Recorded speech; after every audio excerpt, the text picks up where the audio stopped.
ada dua hal yang kita upgrade. Oke. Yang pertama sistem desain kurikulum pembelajaran dalam masa pandemi. Yang kedua adalah pendekatan itu kita tidak monoton pada secara daring. Tetapi mengkolaborasi antara daring dan luring. Marilah kita tetap berinovasi. Walaupun kita berada dalam masa pandemi. Dengan ketentuan jaga protokol, jaga jarak, pakai masker dan cuci tangan. Tetap berkarya meskipun terbatas. Iya.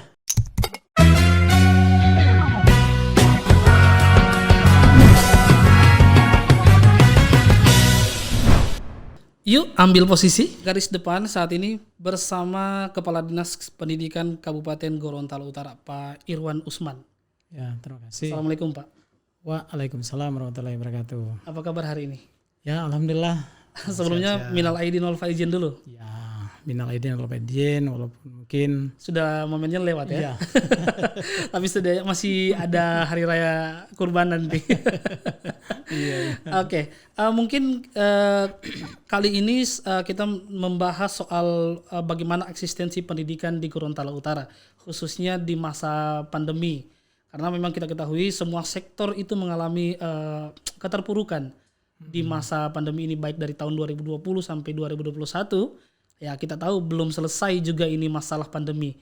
Nah, mungkin saya langsung ke Pak Kadi saja. Bagaimana menjalankan pembelajaran di masa pandemi khususnya di Kabupaten Gorontalo Utara? Ya, makasih. Assalamualaikum warahmatullahi wabarakatuh. Selamat sore, salam sejahtera untuk kita sekalian.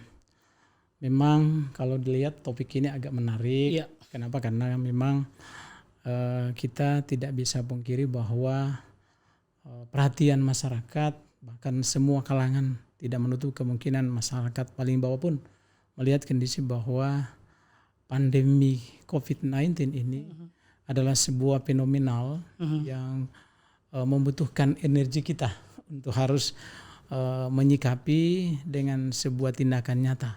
Yang dalam hal ini kalau kita kaitkan dengan konten kita di pendidikan, memang keberadaan eksistensi penyelenggaraan pendidikan dalam masa pandemi ini memang sebuah hal yang dipertanyakan oleh masyarakat. Ya, banyak kalangan ya. Banyak kalangan. Tetapi kalau saya melihat dari sisi inovasi, maka kondisi pandemi saat ini sebetulnya adalah sebuah hal yang menuntun kita untuk selalu melakukan langkah-langkah strategis, bukan berarti mengenyampingkan kondisi yang ada, tetapi berbuat bentuk-bentuk inovasi sehingga tantangan kita terhadap pandemi COVID ini sebuah treatment untuk melakukan langkah-langkah strategis tanpa harus ataupun tetap memperhatikan protokol kesehatan. Nah, kita lihat kondisi sekarang memang kalau dilihat khusus untuk Gorontalo Utara itu kita menindaklanjuti himbauan pemerintah sejak tanggal 22 Maret 2020 kita off untuk pendidikan, penyelenggaraan pembelajaran secara tatap muka.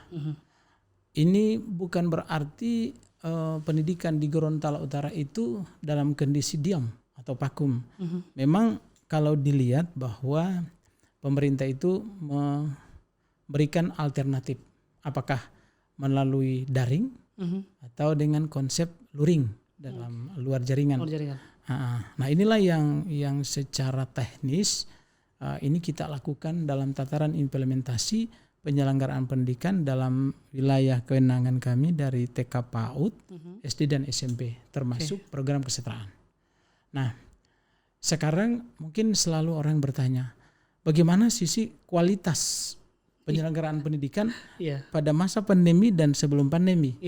Nah, karena memang kalau dilihat dari sisi penyelenggaraannya, baik dari sisi waktu waktu penyelenggaraan dalam tatap muka setiap harinya, terus juga dalam setiap minggunya, ini kan sepertinya terkesan tidak ada. Nah, tetapi ini bukan berarti kualitas penyelenggaraan pendidikan di Gorontalo Utara tidak ada atau tidak berjalan ya. Di situ ini persoalannya. Nah, oleh karena itu untuk menjawab hal ini saya ibaratkan sebuah komputer sistemnya. Kami di dalam hal penyelenggaraan pendidikan itu menyediakan 2 perangkat lunak dan perangkat kerasnya. Kedua perangkat ini harus jalan berbarengan.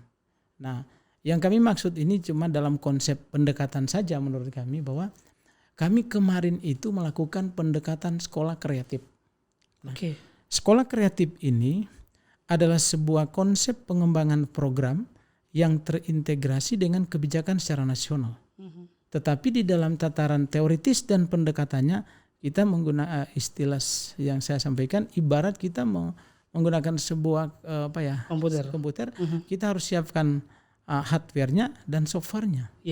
Nah, kalau kita lihat dari sisi perangkat di sini, maka perangkat kerasnya berarti kita berhubungan dengan sarana prasarana dalam mendukung pemenuhan protokol kesehatan. Nah, di sini nih. Nah, terus kalau perangkat lunanya ini berhubungan dengan masalah desain kurikulum dalam masa pandemi. Yang kedua adalah standar operasional prosedur di dalam pelaksanaan pembelajaran dalam masa pandemi. Dan yang ketiga adalah regulasi yang mendukung dalam bentuk sebuah peraturan daerah terkait dengan penyelenggaraan pendidikan dalam masa pandemi. Dan ini kita lakukan. Kita kemarin di tahun 2020 itu setelah terbit peraturan Bupati nomor 20 tentang sistem penyelenggaraan pelaksanaan pendidikan dalam masa pandemi. Turunan itu kita lakukan dalam bentuk standar operasional prosedur. Nah, secara teknis lagi di dalam tataran perangkat kurikulum yang saya maksudkan tadi itu pengawas itu kita maksimalkan untuk mendesain kurikulum itu sendiri dengan memperhatikan rambu-rambu yang telah ditargetkan oleh Kementerian Pendidikan, khususnya di dalam standar kompetensi dan kompetensi dasar. Nah, inilah yang kita lakukan. Tetapi lagi-lagi ini bukan merupakan sebuah hal final yang kita lakukan.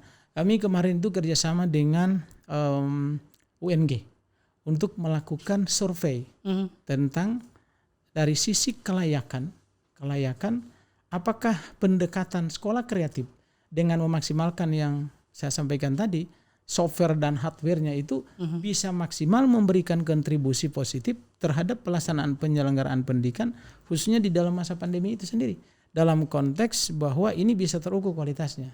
Nah, oleh karena itu kita lakukan survei kepuasan penyelenggaraan pendidikan. Surveinya bagaimana? Nah, kita lakukan kerjasama dengan lembaga penelitian UNG untuk melakukan survei. Kira-kira sejauh mana konsep pendekatan yang kita lakukan dalam hal penyelenggaraan pendidikan ini dapat diukur atau tidak, terterima atau tidak, bisa memuaskan dalam sisi kualitas penyelenggaraan atau tidak. Nah, alhamdulillah memang kalau dilihat dari sisi kepuasan masyarakat itu kurang lebih 98%. Oh gitu? Iya, jadi mereka melihat bahwa pendekatan ini sangat baik. Nah, walaupun dia ada kurang lebih 10%, 12% lah. Yang tidak puas? Yang tidak puas karena indikator itu dilihat dari sisi letak geografisnya. Kenapa pada saat itu kita kan melakukan pendekatan secara daring. Nah, ini memang kita bisa lihat bahwa kondisi secara geografis Gorontalo Utara itu kan teramat banyak yang ada lokasi-lokasi yang blank spot. Nah, sehingga ini yang bisa menjadikan masalah. Masyarakat, wah ini katanya tidak ada jaringannya ya. Nah, itu. Itu satu mungkin masalah di soal jaringan. Blank spotnya. Mungkin ada beberapa. Kalau setahu saya waktu masih di Garut kan ada kepulauan ya. Di Pulau Ponelo sama Kepulauan dengan Dudepo. Nah, itu bagaimana pendekatan melalui dengan tim survei ini? Karena pasti di sana juga apa sudah ada jaringannya.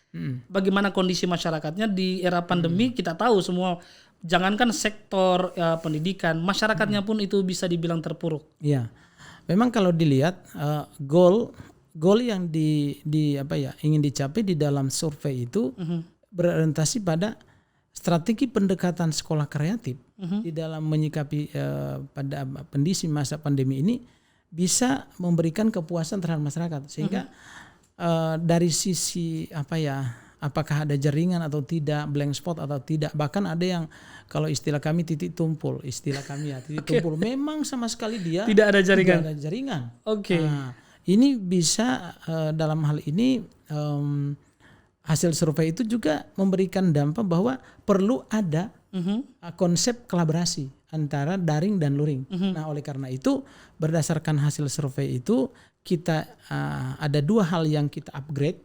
Yang pertama sistem desain kurikulum pembelajaran dalam masa pandemi.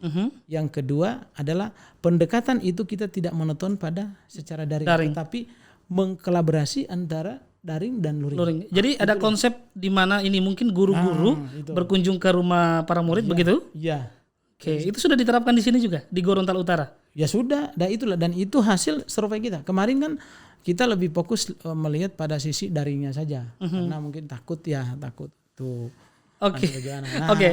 Baik Pak Kadis. Ini kalau berbicara soal program, soal kepuasan dari survei yang dilakukan oleh pihak Dinas Pendidikan dan UNG itu ada 98% tingkat kepuasan masyarakat Gorontalo Utara. 89 maksud saya. 89 berarti ada sekian persen yang tidak puas. Nah, mungkin saya sedikit bertanya soal permasalahan yang memang banyak bergulir di beberapa media sosial ataupun keluhan-keluhan masyarakat ya. Dan tadi juga saya sudah melemparkan isu ini ke teman-teman guru. Nah, itu saya tidak bisa menyampaikan siapa namanya.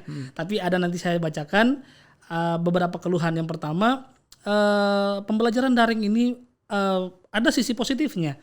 Sisi positifnya ya mungkin mengupgrade pengetahuan dari para pengajar, bisa lebih menjalani pengajaran secara baru, mungkin menggunakan internet, berbasis internet. Tetapi tingkat kebosanan itu semakin tinggi juga. Nah, karena kita memberikan pembelajaran bukan sekedar nilai, tapi sebuah pembentukan karakter. Bukan seperti itu Pak Kadis. Nah, bagaimana menyikapi hal ini? Nah, inilah yang saya sebut tadi bahwa kondisi pandemi ini memberikan peluang kita untuk melakukan inovasi. Nah, memang benar itu bahwa dari sisi kemampuan intelektual, jangankan kita dengan melalui mekanisme pendekatan pembelajaran secara daring, kita tidak bisa pungkiri bahwa perbedaan antara guru guru dengan siswa itu paling tinggi di 5 detik. Kenapa?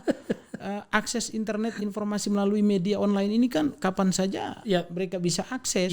Nah, oleh karena itulah maksudnya. Nah, tetapi lagi-lagi kalau dari sisi intelektualnya tapi dari sisi karakternya ini agak susah. Apalagi kalau bicara karakter berhubungan dengan mekanisme pembentukan perilaku siswa.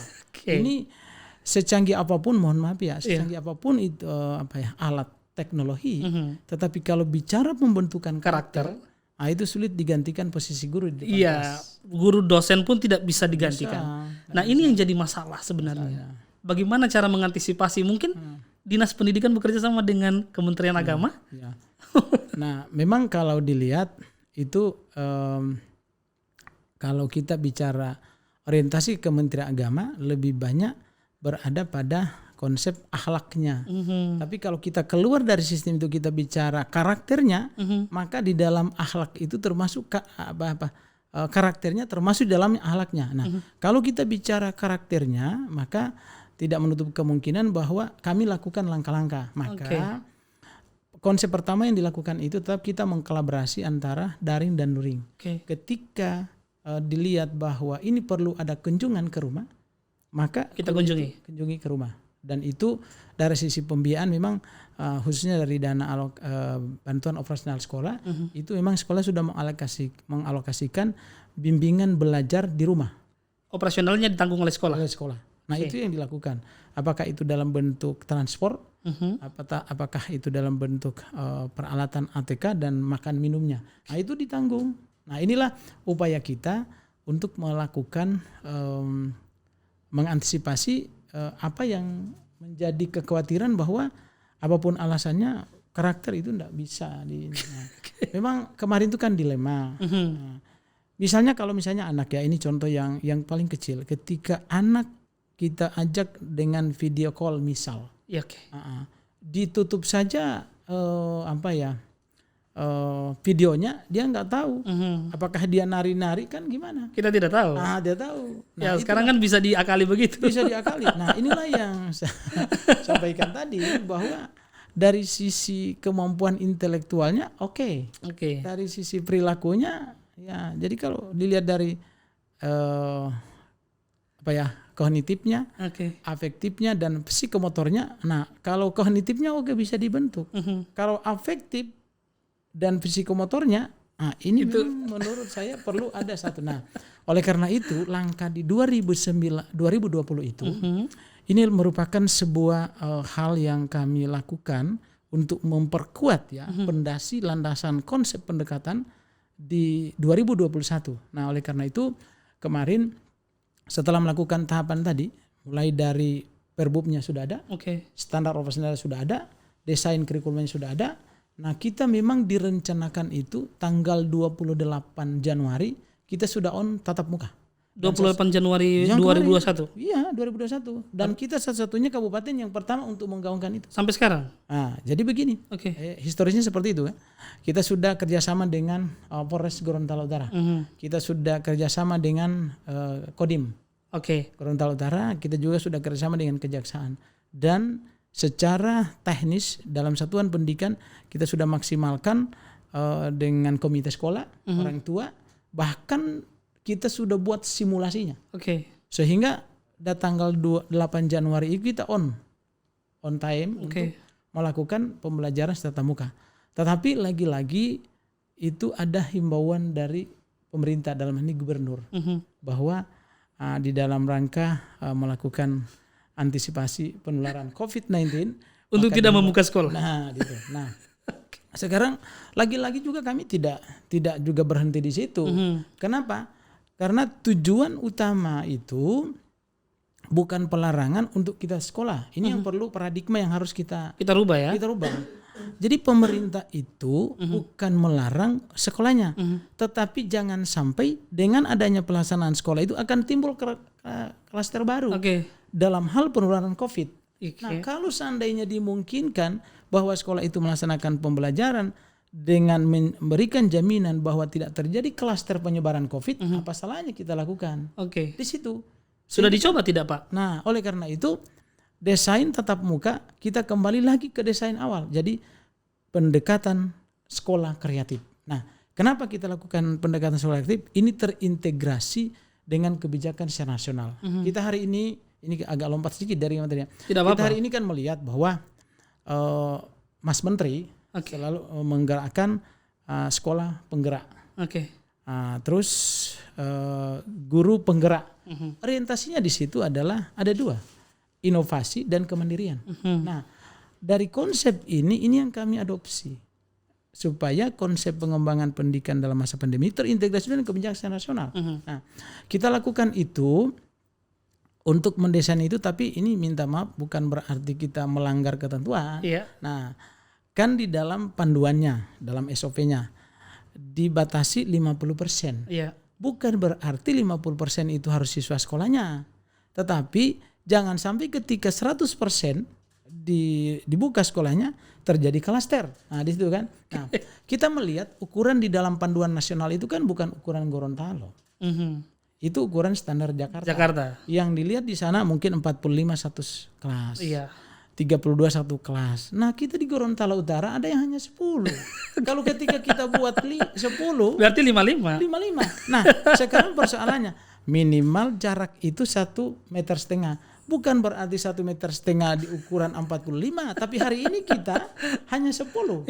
Nah, kalau 1,5 meter berarti kita memenuhi persyaratan. Nah, oleh karena itu kita serahkan kepada sekolah untuk melakukan desainnya.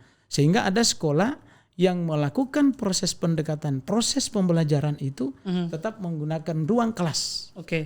Daripada mereka nantinya ke rumah-rumah, anak kan begini, kalau misalnya mereka berkumpul di satu tempat, kan kontrolnya itu ketika anak turun dari rumahnya berkumpul di rumah, itu kan kita tidak bisa jaga ya. Nah, oleh karena itu kita lakukan ini. Mereka datang dengan misalnya kan rata-rata di sana itu ada 20 siswa. Nah, kalau yang 20 siswa itu kita gunakan tetap jadi 18 tidak di 2. Cuma kalau ada yang 10 siswa satu kelas kita gunakan 10 saja. Nah, itu kan bukan melanggar ketentuan secara nasional, tetapi kita melihat bahwa asumsi yang diharapkan itu bukan masalah jumlah, tetapi jangan jumlah itu bisa menimbulkan kerumunan dan kerumunan bisa menimbulkan klaster penularan COVID. Nah, ini yang perlu dijelaskan. Oke. Ya, kita ke masalah ini, ke masalah yang memang banyak diperbincangkan. Mungkin di Garut juga pasti ada. Itu yang sekian persen yang tidak menerima ya, tidak menerima kepuasan. Di daerah blank spot harusnya belajar daring ya. Nah, dengan daya jual ataupun daya beli, maksudnya daya beli masyarakat harus ada handphone atau harus menggunakan laptop, minimalnya handphone ya. Iya. Nah, bagaimana dengan masyarakat yang ya bisa dibilang ekonominya di bawah? Iya. Bagaimana mengantisipasi ini, Ya. Pak Kadis? Memang ini sebuah fenomena nasional yang tidak luput kemungkinan di luar Gorontalo Utara juga ada. Iya. Nah, ini kan kalau persoalan itu dia berada pada dua dimensi. Pertama, dimensi kuota data yang harus digunakan di dalam sistem. Yang kedua, dimensi perangkat. Iya. Nah, perangkat. Nah, ini yang persoalan besar. Memang kalau dilihat kebijakan nasional itu kan ada pemberian kuota. Iya.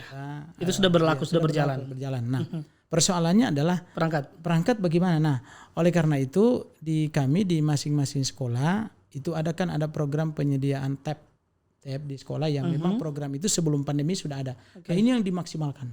Nah, persoalannya gimana? Ada kan yang sama sekali siswa tidak ada handphone juga tidak ada. Orang tuanya juga tidak ada. Kalau orang tuanya ada, maka kita minta nomor orang tuanya. Iya, pakai handphone orang tuanya. Oke. Nah, itu plusnya adalah pembelajaran anak itu terkontrol oleh orang tua. Oke. Itu keunggulannya. Tapi bagaimana yang tidak ada? Nah, yang tidak ada itu ada dua cara yang dilakukan. Oke. Cara yang pertama adalah mengelompokkan 2 sampai 3 siswa untuk satu alat yang alat itu diberikan oleh sekolah. Bagaimana? 2 atau 3 orang dibentuk dalam satu kelompok belajar hanya 2 sampai 3. Itu maksimal 3. Menggunakan tab itu. Dan itu yang disuplai oleh baik kuotanya diberikan melalui anggaran dana BOS di sekolah, penyediaan tabnya juga dilakukan oleh sekolah. Ini sudah berlaku di Gorontalo Utara? Sudah berlaku itu. Itu yang berlaku untuk mengantisipasi itu karena kita kan tidak harus melihat bahwa memarginalkan siswa yang secara ekonomis terpuruk dan tidak bisa mengadakan itu. Jadi memang harus ada solusi. Ada solusi. Jangan dibiarkan dong. Kalau kita solusinya by name by address misalnya, itu kan bisa saja anggarannya nggak cukup. Di situ. Jadi, satu orang satu tab. Memang sulit. Nah, oleh karena itu kita klasifikasi. Tapi rata-rata kalau di setiap di setiap kelas itu rata-rata ada yang hanya cuma sampai 2 orang yang kondisinya seperti itu. Sehingga setelah kami komunikasi juga dengan sekolah, itu rata-rata sekolah mampu untuk melakukan itu. Bahkan ada beberapa sekolah yang memang meminjamkan HP guru itu kepada siswa. Nah, inilah HP guru kepada siswa. Ini luar biasa. Luar biasa. Nah, itu kan kalau dilihat kan ada yang handphone cuma 1,5 juta. Handphone saya juga cuma 500-an ribu. Sudah itu paling tinggi. Nah, oleh karena itu inilah upaya-upaya sehingga itu yang saya katakan tadi, apapun alasannya, kondisi kita di pandemi ini bukan berarti kita tidak melakukan proses inovasi dan pendidikan. Tidak menjadi sebuah hambatan untuk berkreasi ya. Oke. Ini mungkin saya sedikit bertanya soal kualitas guru. Di masa pandemi juga ini. Nah, ini saya mohon maaf sebelumnya bukan tapi tetap ada juga guru-guru yang tidak terlalu melek dengan teknologi. Nah, ini bagaimana? Apakah mereka diberikan pelatihan dulu? Karena di lapangan nantinya menjadi ribet. Guru-guru harus menggunakan handphone ataupun menggunakan tab. Itu jadi ribet. Bagaimana dari Dinas Pendidikan sendiri mengantisipasi hal ini? Memang kita tidak bisa pungkiri, apalagi mohon maaf ada beberapa guru yang mungkin dari sisi umurnya sudah lanjut, misalnya sudah umur 57. Nah, artinya historis mereka itu memang berada pada dunia yang belum sistem digital. Jadi memang sudah kolonial mereka, tidak lagi milenial gitu. Jadi seperti itulah.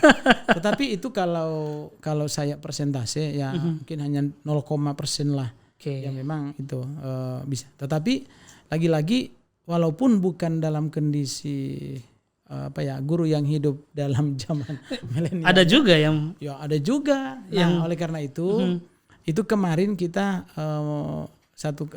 melakukan bimbingan belajar. Workshop tentang pembelajaran secara daring. Oke. Nah itu dikoordinir oleh masing-masing kecamatan. Nah itu kerjasama yang mensponsor itu adalah pengawas, karena asumsi yang saya sampaikan tadi itu memang itu berasal dari temuan para pengawas yang ada di masing-masing kecamatan. Kira-kira seperti apa kenalannya. Nah itu salah satu temuan juga bahwa terdapat beberapa guru walaupun dia tahu mengoperasikan komputer ataupun, tetapi lagi-lagi ketika dia melakukan proses pembelajaran secara daring dia mengalami kendala. Nah itulah yang dilakukan.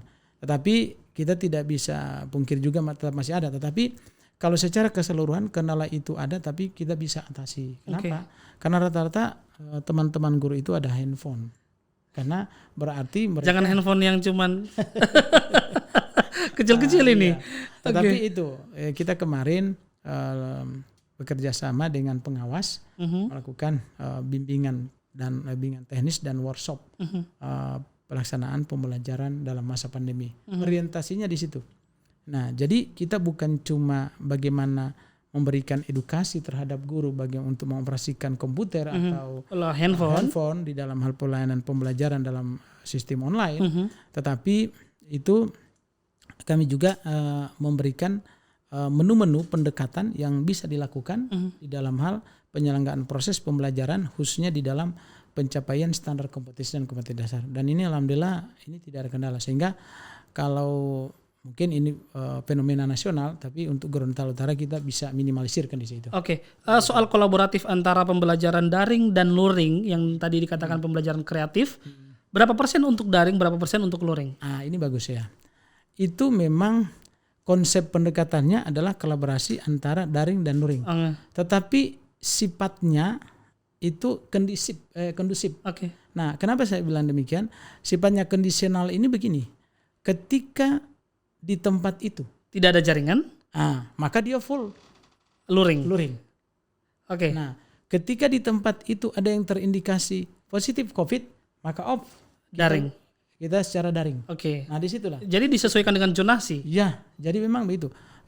Dia sifatnya kondisional. Oke. Tidak harus menyatakan bahwa 50% daring, nggak bisa. Karena kalau demikian bentuknya kita bisa jadi kaku. Jadi kaku. Kondisional ya? Iya, kondisional. Apalagi dengan ini contoh saja hari ini ya. Ini kita bicara hari ini. Kemarin itu kan setelah kami kan komunikasi intens dengan Dinas Kesehatan. Kemarin itu ada satu kecamatan yang terindikasi itu sesuai hasil itu positif. Oke. Nah, walaupun kita sekarang posisi kita Gorontalo Utara itu ada beberapa kecamatan zona hijau dan ada beberapa kecamatan yang masuk zona kuning. Nah, kemarin itu kan setelah penyampaian oleh Kepala Dinas Kesehatan, nah kita langkah-langkah cepat. Komunikasi dengan Korwil dan pengawas bagaimana strateginya. Nah, jadi kita buat zonasi tadi. Mana zona yang dimungkinkan untuk tidak mengakses pembelajaran secara luring, tatap muka. Ya.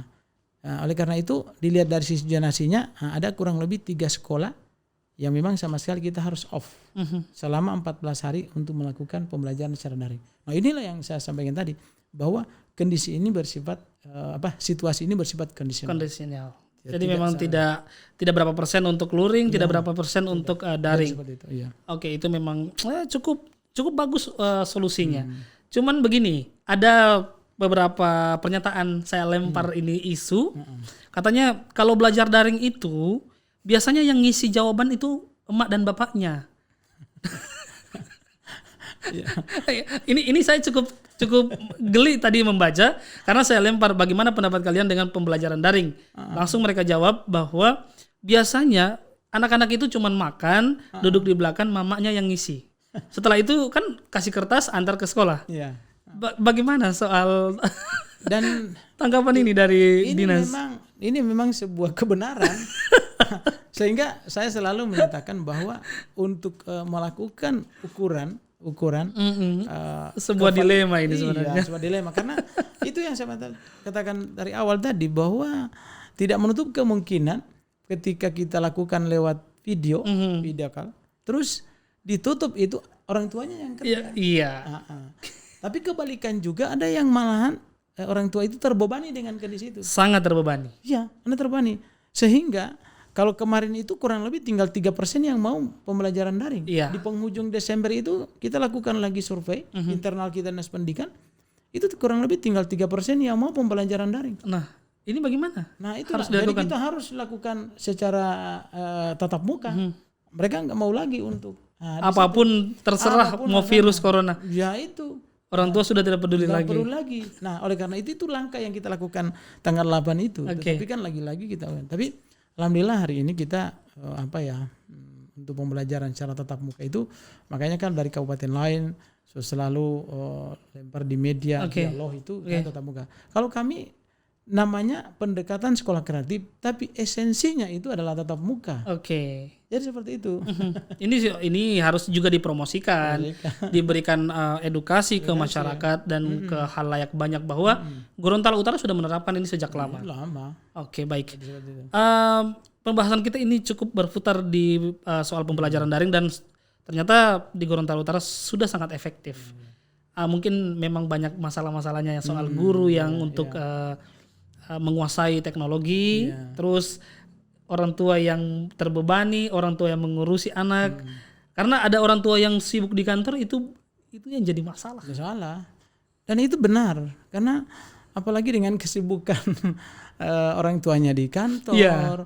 Jangan bicara di kantor, mungkin ya para petani, nelayan, itu pedagang sangat terbebani karena untuk pendampingan atau pembimbingan anak untuk dalam proses pembelajaran itu kan seringkali kan ya tetap hanya minta bantuan ke orang tua. Tetapi kalau orang tua jenuh, jadi terjadi itu masalah. Oke, Pak Kadis, ini sudah bagus, sangat bagus pembahasan kita. Bagaimana harapan ke depan dari Kepala Dinas Pendidikan secara umum untuk Gorontalo Utara ke depan seperti apa?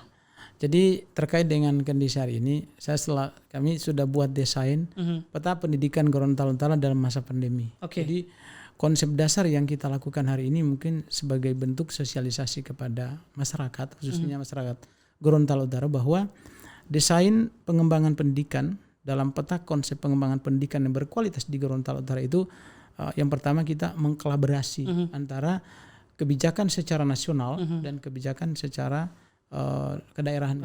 Ya. Jadi seperti itulah. Tanpa kita melakukan kolaborasi itu, maka kita akan tidak linear konsep pengembangannya. Kita hari ini dengan adanya konsep sekolah penggerak. Nah, inilah intinya kan kita selalu inovasi dan yang kedua mandiri. Jadi kemandirian inovasi inilah yang kita. Jadi itulah. Jadi yang kedua adalah kondisi pandemi ini bukan merupakan sebuah tantangan untuk menjadikan pendidikan terpuruk, tapi dijadikan sebuah momentum untuk melakukan beberapa inovasi dalam hal pengembangan pendidikan, sehingga pandemi adalah sebuah ujian kepada umat manusia, tetapi inilah sebuah momen untuk melakukan inovasi. Jadi mungkin lebih bertransformasi soal pendidikan ya. Di sektor pendidikan kalau dulu cuman konvensional, sekarang mungkin lebih ke digitalisasi. Semua guru, murid, orang tua mungkin sudah bisa menerima. Ya. Terus yang ketiga harus mungkin dipahami oleh kita semua bahwa secanggih apapun teknologi, tapi tidak akan bisa membentuk karakter dan kepribadian siswa peserta didik. Nah, oleh karena itu harapan besar dari kita, sekalipun terjadi konsep keunggulan digitalisasi di dalam proses pembelajaran, tetapi harapan besar dari kami Dinas Pendidikan untuk kiranya pembentukan karakter itu sangat-sangat juga ditentukan oleh orang tua. Kita melihat dari sisi ekuivalen waktu ya. Kalau kita lihat dengan konsep yang kita lakukan sekarang, bahwa jam pembelajaran di sekolah itu kan cuma 4 jam. Terus 4 jam 8 JP setiap harinya, 4 jam di sekolah, 4 jam di rumah. Nah, kalau kita plus lagi dengan aktivitas siswa ketika tidak terkontrol pada durasi waktu 4 jam itu, maka hitung dari 24 jam, maka 20 jam itu berada di rumah. Kalau kita ekuivalen dengan 1 kali 24 jam. Nah, itulah. Nah, oleh karena itu harapan besar dari kami bahwa walaupun kondisinya tetap merupakan Dinas Pendidikan dalam satuan pendidikan merupakan motor penggerak dan memiliki tanggung jawab besar di dalam pembentukan karakter siswa. Tapi lagi-lagi himbauan kami adalah orang tua juga turut berperan. Kira-kira seperti itu. Baik, terakhir mungkin Pak Kadis, kapan mulai Gorontalo Utara menerapkan pembelajaran tatap muka secara menyeluruh? Ya, kita kalau sesuai konsep yang ada, karena kalau saya sampaikan bahwa semua perangkat ya yang berhubungan dengan persyaratan wajib sebagai daftar periksa, itu istilah dalam ini, daftar periksa pemenuhan syarat dalam hal pembelajaran tatap muka, maka kita di tahun pelajaran 2021-2022 kita sudah melakukan tatap muka terbatas. Terbatas. Ya. Kata terbatas di sini adalah memiliki esensi yang bersifat umum. Terbatas dari sisi waktu, terbatas dari sisi jumlah untuk masuk ruang kelas, terbatas dari sisi pergaulan siswa. Jadi itulah. Jadi tidak jadi masalah. Ya. Jadi pembelajaran tatap muka tapi disambung dengan terbatas. Ini memberikan makna yang besar kepada kita bahwa pandemi ini tetap ada pada kita. Dan siapa yang nanti memutus mata rantai penyebaran COVID itu tetap kita juga sendiri. Oke. Nah, jadi seperti itu. Baik, jadi memang harus menerapkan juga protokol kesehatan. Tapi saya rasa kalau memang dilakukan pembelajaran tatap muka secara terbatas, saya berpikirnya ini akan lebih teratur. Masuk sekolah teratur, pulang sekolah teratur. Jadi memang makan juga teratur di sekolah. Siswanya dibagi 2. Jadi betul. Tidak ribut-ributan, tidak berkumpul-kumpul ya. Nah, itu kan tadi tertarik dengan banyak makan teratur. Memang kalau dilihat dari sisi persyaratan untuk pembelajaran tatap muka itu memang kantin tidak dibuka, tidak dibolehkan. Tetapi lagi-lagi yang harus kita pahami bahwa bukan kantinnya yang tidak dibuka. Kembali lagi ke yang tadi, dijaga jangan sampai terjadi kerumunan di kantin dan menimbulkan. Jadi jangan marah lagi pelaku usaha di situ. Ya, di situ. Tetapi ada beberapa langkah yang dilakukan oleh sekolah-sekolah dan itu mereka sudah karena juga dengan kami. Mereka menjual makanan-makanan, tetapi alur masuknya siswa itu diatur, sehingga desain jam pembelajaran itu diatur juga. Misalnya ada beberapa sekolah yang seharusnya istirahat itu misalnya dia hanya 15 menit, ditambah sampai 30 menit bahkan sampai 45 menit. Kenapa? Karena alur siswa itu diatur untuk masa. Nah, alasan mereka hanya satu. Kalau seandainya ini malahan kita biarkan mereka keluyuran di luar sekolah, malahan ini yang bisa menimbulkan klaster ya. Wah, di situ. Nah, saya sampaikan kembali lagi bahwa apapun alasannya menentukan sikap, konsep dan pendekatan dalam proses pembelajaran tatap muka terbatas ini tetap dikembalikan kepada satuan pendidikan, baik itu orang tua, baik itu guru maupun kepala sekolah dan seluruh keluarga sekolah itu sendiri. Oke, baik. Terima kasih Pak Kadis sudah hadir di studio podcast kami. Sudah penjelasannya sudah sangat cukup luas. Semoga masyarakat Gorontalo Utara mendengarkan karena memang kami menyiarkan ini secara masif di channel YouTube kami di garis depan. Ada di belakang kita ini. Oke, baik. Terima kasih Pak Kadis sekali lagi. Terima kasih. Tidak ada pesan terakhir mungkin? Maksudnya harapan-harapan ke depan? Ya, harapannya marilah kita tetap berinovasi. Walaupun kita berada dalam masa pandemi. Dengan ketentuan jaga protokol, jaga jarak, pakai masker dan cuci tangan. Tetap berkarya meskipun terbatas. Iya, seperti itulah. Oke, baik. Terima kasih. Saya Alan Pakaya. Bye.